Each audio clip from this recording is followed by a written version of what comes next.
जय हिंद, आप सभी का स्वागत है आपके अपने चैनल प्रीवियस 24.7 पर।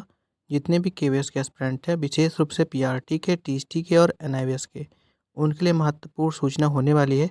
इधर लगभग मैं आपको 2 दिनों से कोई भी जानकारी प्रोवाइड नहीं कर पाया। जब से आप सभी के रिजल्ट्स आउट हुए हैं, उसके बाद से थोड़ी-सी वर्कलोड ज़्यादा हो गया, जिसकी वजह से मैं आप सभी से डायरेक्ट कॉन्टैक्ट में नहीं हो पा रहा हूँ। लेकिन जो भी महत्वपूर्ण प्रश्न हैं, उसको इंक्लूड किया जा रहा है। बच्चों के प्रश्न थे केस अपडेट को लेकर के। जैसा कि आप जान रहे हैं कि केस किए गए हैं पीआरटी की ओर से भी और टीएसटी की ओर से भी और एनआईवीएस के कैंडिडेट के द्वारा। तो क्या कुछ अपडेट है, इसके ऊपर हम बात करते हैं। और अभी हाल-फिलहाल में टीएसटी कैंडिडेट ने भी कई सारे केस इस पे किए हुए और उनका भी वही रीज़न है। वो भी अपने नंबर से असंतुष्ट हैं। और जहाँ तक बात करेंगे तो इंटरव्यू से पीआरटी के एंड टीएसटी के जितने भी बच्चे सिलेक्टेड नहीं हैं और कहीं न कहीं वो डिज़र्विंग थे और उनके नंबर भी अच्छे खासे बन गए थे और उनके हिसाब से उनके इंटरव्यू में भी मार्क्स अच्छे आ गए थे। तो लगभग कई सारे कैंडिडेट ने कोर्ट केस किया हुआ है। तो इसके संबंधित क्या कुछ अपडेट है और साथ में ही बच्चों के प्रश्न थे इंटरव्यू के मार्क्स को लेकर के, क्या कुछ अपडेट है, इसके विषय में आपको जानकारी प्रोवाइड करने वाले हैं। तो जो भी बच्चे पहली बार विज़िट कर रहे हैं, प्लीज़ वीडियो को लाइक एंड सब्सक्राइब जो कर दीजिएगा। चलिए सबसे पहले बात कर लेते हैं आपके केस के अपडेट को लेकर के। इसको लेकर के बच्चों के बहुत सारे प्रश्न बन रहे थे। क्या कुछ मामला चल रहा है केस अपडेट को लेकर के? देखिए केसेस मैंने आपको पहले ही बता दिया, पीआरटी की ओर से, टीएसटी की ओर से और एनआईवीएस, इन तीनों की ओर से केसेस किए गए हैं। जहाँ तक बात करेंगे पीआरटी एंड टीएसटी की, तो इनके केस सिमिलर है, दोनों ही अपने नंबर से असंतुष्ट हैं और कहीं न कहीं इनके द्वारा ये कहा जा रहा है कि ये जो मार्क्स हैं ये गलत है। अभी आपको केस के संबंध में मैंने आपको जानकारी पहले भी प्रोवाइड करी है। केस जब भी होता है पहले फाइल किया जाता है और उसके बाद ही उसको रजिस्टर किया जाता है। इन दोनों में काफ़ी डिफरेंट होता है। केस पहले फाइल होता है, उसके बाद रजिस्टर किया जाता है। तो जहाँ तक अगर हम बात करेंगे तो जो केसेस चल रहे हैं पीआरटी के या टीएसटी के या एनआईवीएस के, तो वो किस लेवल पर पहुँचे हुए हैं। तो हाल-फिलहाल में अभी जो केसेस हैं वो अभी केवल फाइल किए गए, रजिस्टर नहीं किए गए। क्योंकि आप सभी को पता है कि पर डे हज़ारों केसेस फाइल किए जाते हैं, लेकिन सभी केसेस की सुनवाई नहीं की जाती है। और जब केस फाइल किया जाता है उसके बाद रजिस्टर किया जाता है और उसके लिए प्रूफ लगता है। तो अभी हाल-फिलहाल में जो भी केसेस चल रहे हैं, यानी कि जो पीआरटी के, टीएसटी के या जो भी एनआईवीएस के जो भी कैंडिडेट के द्वारा जो भी केस करा गया है, वो फाइल तो कर दिया गया है लेकिन अभी रजिस्टर नहीं किया गया है और उम्मीद है बहुत सी इसको रजिस्टर भी कर लिया जाएगा। और जैसे ही रजिस्टर हो जाएगा उसके बाद ही आपको डायरी नंबर वगैरह जानकारी प्राप्त हो जाएगी, जिसके बाद आपको ये भी पता चल जाएगा कि केस के डिटेल्स क्या हैं और किस आधार पर ये केस लड़ा जा रहा है। साथ ही ये भी पता चल जाएगा आपको कि टोटल कितने पिटिशनर हैं। यानी कि अगर हम पीआरटी या टीएसटी या एनआईवीएस के कैंडिडेट ले रहे हैं, तो जैसे हमको पता चलता है, यानी कि जैसे ही रजिस्टर हो जाता है केस, उसके बाद आपको डायरी नंबर पता चलेगा और वहीं से आपको पता चलेगा टोटल कितने पिटिशनर हैं, यानी कितने लोग उसमें भाग ले रहे हैं, ठीक है? और साथ में जहाँ तक रही बात इंटरव्यू के मार्क्स को लेकर के, तो यही दोनों मुद्दा है इंटरव्यू के मार्क्स को लेकर के, पीआरटी के लिए भी और जो हमारे टीएसटी के कैंडिडेट वो भी उनके लिए भी, ठीक है?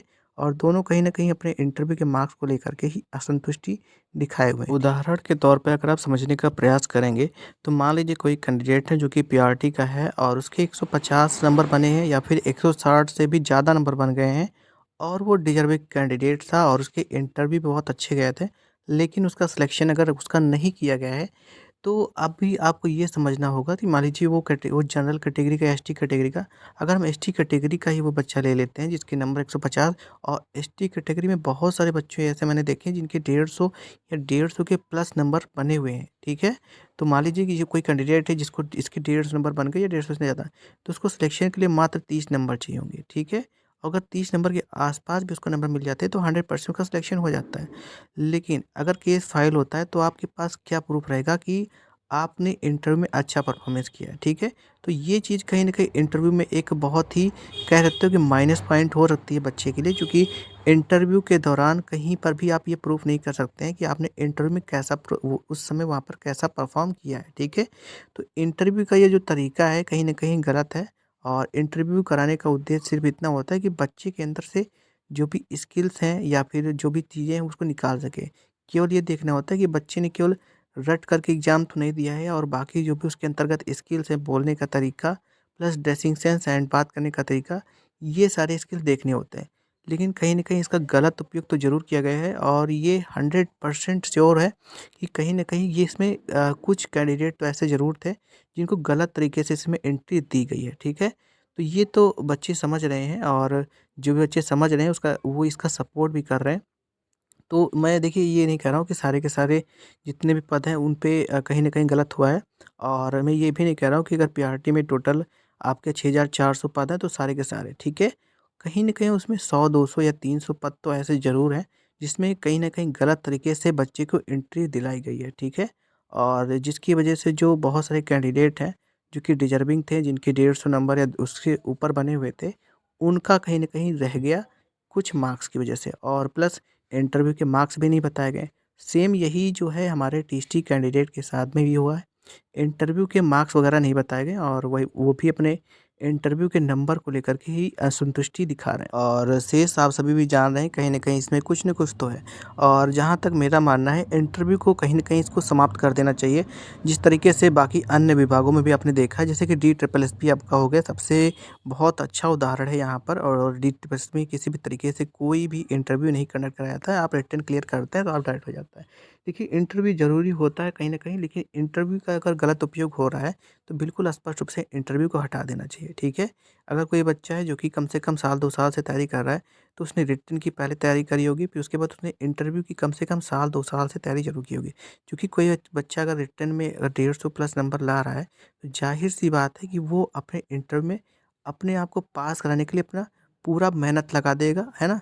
और इंटरव्यू में पूरी तरीके से चाहे डेमो हो या बोर्ड टीचिंग हो, सब कुछ कराया जाएगा। बाकी किस तरीके से इंटरव्यू लिया गया है, वो तो आपको भी पता है और हमें भी पता है कि सारे बच्चों से डेमो नहीं कराया गया है, सारे बच्चों से बोर्ड टीचिंग नहीं कराया गया, तो आप नंबर किस आधार पे दे रहे हो वहाँ पे, है ना? और प्लस ऐसा नहीं कि सारे के सारे बच्चे गलत तरीके से गए हुए हैं, बहुत सारे कैंडिडेट हैं जेनुइन हैं। मैं तो ये कह रहा हूँ कि 6080 बच्चे सिलेक्टेड हैं, 6080 में से करीब-करीब 6000 बच्चे की अगर हम ले लेते हैं, जो 6000 बच्चे बहुत जेनुइन हैं, लेकिन कहीं न कहीं उसमें 80 से 100 बच्चे तो ऐसे ज़रूर रहे हैं, जो कि गलत तरीके से एंट्री पाए हुए हैं, ठीक है?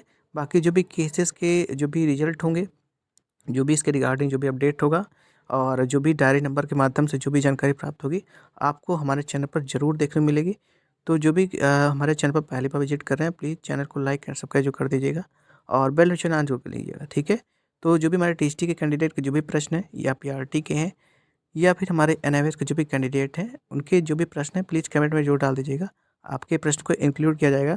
थोड़ी-सी व्यस्तता है, हो सकता है कि कल या परसों में आपको उत्तर ना मिले, लेकिन आपके जो भी प्रश्न होंगे, उनके उत्तर को देने का प्रयास किया जाएगा। इसके अतिरिक्त अगर आपकी कोई राय है इस विषय पे, तो आप अपनी राय भी कमेंट में मेंशन कर सकते हैं। देखिए, सबकी राय अलग-अलग है, जो भी बच्चे सिलेक्टेड हैं या फिर जो भी बच्चे हमारे हैं, उनका कहीं न कहीं कुछ बच्चों का ये भी मानना है कि बिल्कुल सब कुछ सही तरीके से हुआ, लेकिन कहीं न कहीं इसमें है ना? ये बिल्कुल स्पष्ट और क्लियर और साफ रूप से दिखाई दे रहा है। तो आपके मन में जो भी है वो बता सकते हैं। फिलहाल मिलते हैं नेक्स्ट वीडियो में। Thank you so much. धन्यवाद।